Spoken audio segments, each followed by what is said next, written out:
ক্ষুধা লাগতো, ঘরে খাবার না থাকতো, তারা বিশ্ব নবীর কাছে চলে যেতেন। তারা বলতেন নবীর চেহারার দিকে তাকিয়ে থাকলেই আমাদের ক্ষুধা মিটে যেত। আগলে রাখতেন সবসময় বিষ্ণু ইসলামকে।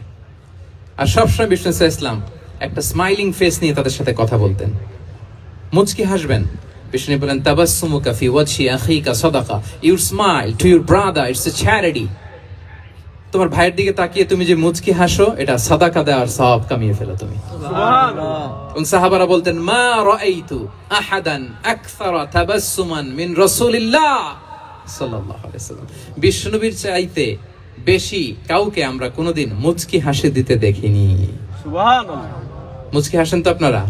হাসি। তো গোমরা মুখ করে রাখছেন কেন? হাসেন হাসেন, মুচকি হাসেন। হাসবেন। হাসতে পয়সা লাগে? না। হ্যাঁ, কত অন লাগে বলেন মুচকি হাসি দিতে? হ্যাঁ, আচ্ছা, লাগে না তো মুচকি হাসবেন। হাসলে যদি সাদাকার সওয়াব হয়, তো আমরা মুখ গোমরা করে রাখবো কেন? আমরা কি করব? হাসবো। মুচকি হাসবো। রাজি আছেন? দেখবেন যিনি মুচকি হাসে তাকে সবাই পছন্দ করে, আর যিনি গোমরা মুখ থাকে তার দেখতে ভালো লাগে। আমার ভালো লাগে না, আপনাদের লাগে? না। লাগে? লাগে না, লাগে না। হাসি কিন্তু সংক্রামক, ইতিবাচক ভাবে সংক্রামক। আপনি হাসলে দেখবেন হেসে হেসে কথা বলে যার সাথে বলতেছেন তারও একটা হাসি। আপনি গোমরা মুখে থাকলে ওই ব্যক্তিও গোমরা মুখ, ঠিক কিনা বলেন? এবং মুচকি হাসলে স্বাস্থ্য ভালো থাকে, মানসিক স্বাস্থ্যের সাথে এটা সম্পর্ক আছে। মুচকি হাসবেন।